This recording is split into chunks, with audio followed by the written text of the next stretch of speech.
Hello, this is Gary Westby with K&L Wine Merchants, and we're here today to talk to Agathe from Brun de Neuville, who I'll introduce here in a second. Really happy to be back from Scotland. Thank you so much for joining us here and here for a little talk about champagne. Today we're going to be discussing this guy right here, which is the 2008 Brun de Neuville vintage, which is a wine that we've been lucky enough to carry for a while. Many different disgorgements that we've had of this particular wine, and this one, the latest one, it's one of the last 08s left here in the market.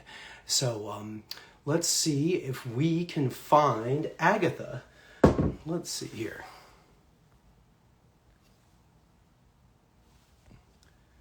Let's see. Agathe, are you there? Brun de Neuville is a very interesting property. It's one of the only, it's actually the only property that we import that is cooperative. So they have many different growers, and they all together farm quite a number of hectares, most of which they sell to the big houses, but a small amount they keep for their own brand. And I'm here to tell you, it's the good stuff. Here comes Agathe.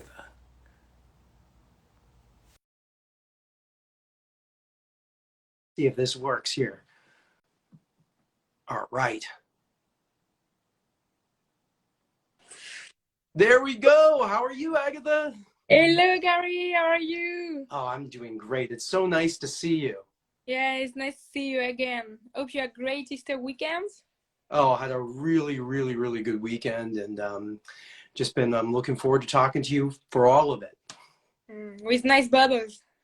Yes. As a matter of fact, we were drinking some of the Cote Blanche last night. Okay. But how's the weather been over there? I've heard some really bad reports of frost in the past weeks, not the last week, but the past week in the Côte de Cézanne and everywhere in Champagne we had some frost. Luckily in the Côte de Cézanne everything is okay. Of course, some parcels, some plots has been damaged, but in general it's okay. The frost has not been too important. So hope for now we are okay and we are lucky. Let's finger crossed that the harvest will be good. Well, just to introduce Agathe a little bit, she's responsible for all of the development of the exports for Champagne Brun de Neuville. And before you came on, I was mentioning that you guys are the only cooperative that we import on the Champagne side, and how you know, some of the, if you could explain some of the particular advantages that gives you in terms of selection. And so of course we are a cooperative from the Côte de Cézanne, so there's a small terroir of Champagne. If you want, I can show you on the map. Oh, thank you. So the Côte de Cézanne is this small part that is a bit in gray. So it's the southwest of Champagne, southwest of Épernay, like 50 kilometers from Épernay. It's a small terroir of Champagne, mostly planted in Chardonnay. So we are located on this part of Champagne and pick up some grapes from our growers only from this particular terroir. So this terroir is quite particular as we are exposed southwest. So of course it brings us many plumpy and generous Chardonnay to create and elaborate Chardonnay-led cuvée. So of course, yeah, we are working with more than 100 growers, at least 150 growers. So all are coming from the Côte de Cézanne, and we are really happy to reveal all together this small part of Champagne. And as well as being well exposed, the terroir there is quite chalky, is it not? Yeah, the terroir is quite rocky. That bring us balance on all the cuvee between the minerality of the chalk, of minerality of the soil, and at the end, this generosity and this solar chardonnay. So it's a great balance between both. That it's really at the end really interesting in the cuvées. Yeah. Oh, and also as we're about to discover with the 2008, it's also a terroir that's really lends itself to long aging. Yeah, almost 12 years of aging. So it's a really long time for aging. And we will have a glass. We are Yes. Oh, thank you. So I was just taking a look at the label, and in this is a new label for the '08, but very very. Oh, I can't hear you anymore, Gary. Hello? I can't hear you anymore. I think That I lost you there for a second. you're back. You're back. So yes, the labels is quite new. At least during the COVID period, to think about the identity of the identity of the labels. We wanted really to explore who we are and on which terroir, and change totally the identity. So we changed as well the labels of the 2008. So I'm not sure you can see it. Of course, you can see it as you have the bottles, but the followers maybe can see it, the sendial that is on the bottle. So for 2008, for all the millésime range, we decided to focus. Cheers.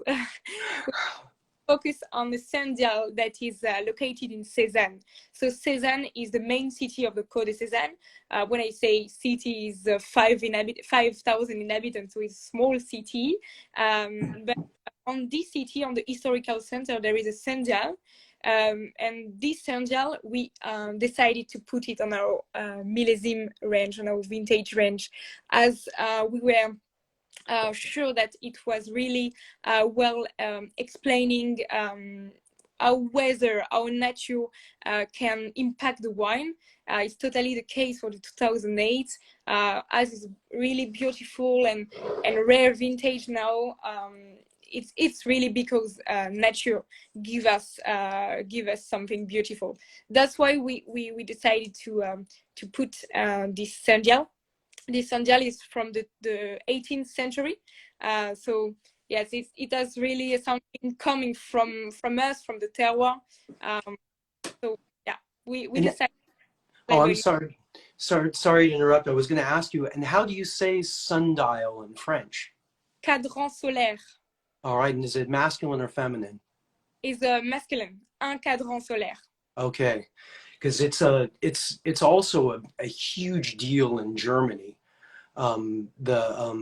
Many of the very very best sites in Germany are named Sonnener, which is Yeah, the German name for sundial because of the great exposures.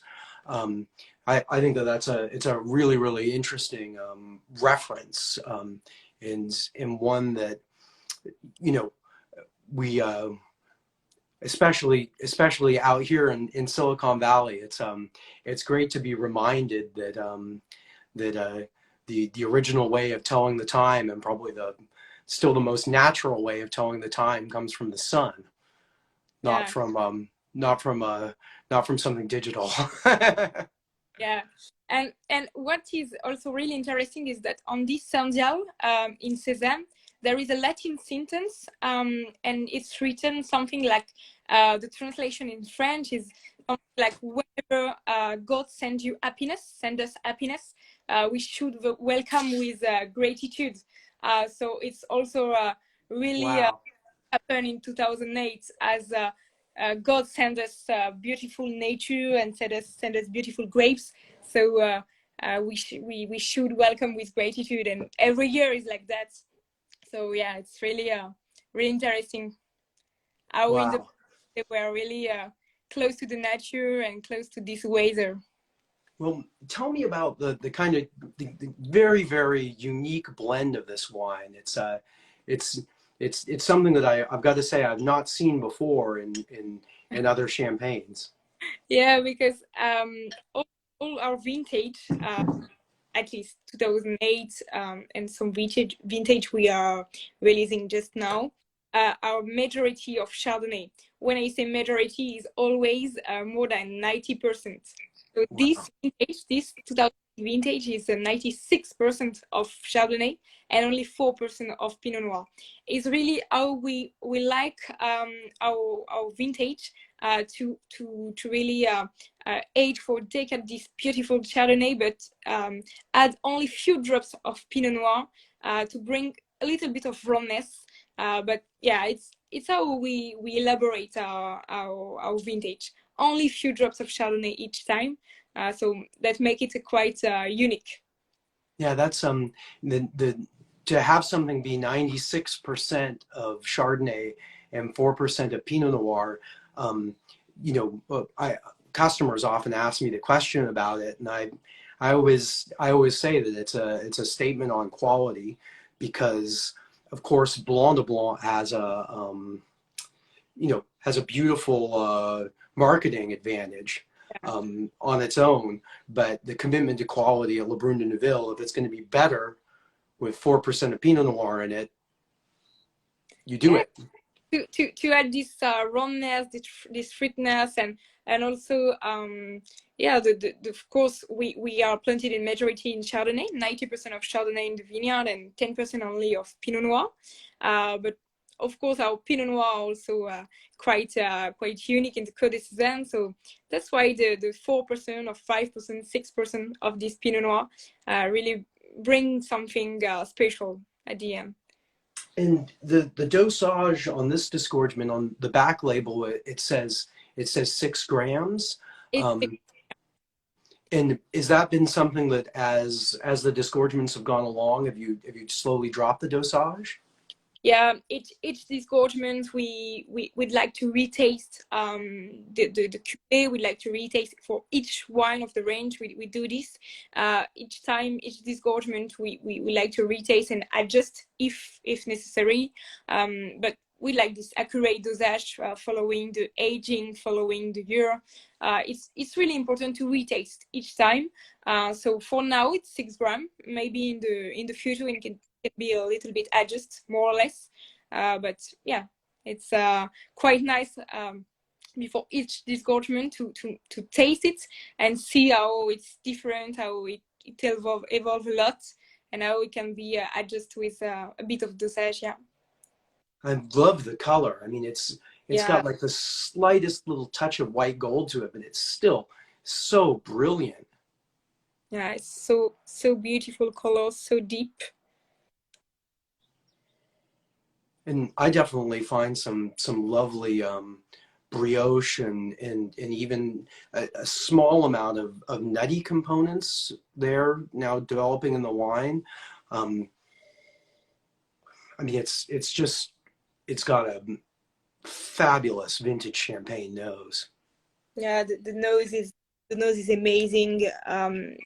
You say it's quite but butter, but yes, it's butter brioche is really amazing. But you can add also this beautiful freshness, and yeah, I'm uh, I'm really happy to retaste tonight.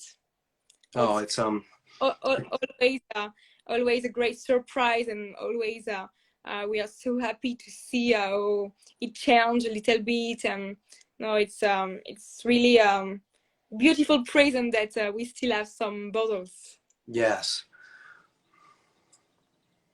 Wow. And now you mentioned the butter. This is was malolactic done on this champagne? Yeah, the malolactic is a shift for this cuvee, so of course it will help to bring some rawness, some brioche butter taste, and it's also an old style champagne. Of course, is more than 12 years. It has been blended, so is more what we were doing. I'm talking for all Champagne area or what we were doing in the past, but it's still working really well. Yeah, it is. And the acidity really carries the minerality on the champagne, which is something that I find to be so special. That finish is just, there's so much power there. The finish, I had this really grilled and really toasted and nuts, but at the same time this oud aromas. Yeah, it's really fresh and really toasty at the same time. What time is it there in France right now? Um, right now it's 7 past. 7. I think. Oh, well, thank you for staying late to do this with us. No, okay. It's the perfect time to cheers with some 08. Well, cheers and thank you so much. This was really a great way of learning about this fabulous '08, one of the very last ones that we still have in stock. And also because of our direct relationship, which I thank you very much for, still remains just a fabulous deal. You know, most of the stuff from '08 is now getting to be quite expensive, and to have something like this still well under $60 on the shelf is just a huge boon for our customers. Yeah, and you just receive fresh bubble for your customer with this new label, so I hope they will be happy to rediscover again. Oh, well, I'm happy to be rediscovering it right now. So Uh, thank you so much, and I'm looking forward to seeing you in May in Champagne. we will seeing us really soon and keep some 08 for you. Oh, Uh, thank you. as soon you are coming in Beton. All right, I'm looking forward to it. Thanks again, Agatha. Thanks, Gary. See you later. Bye Bye bye. bye.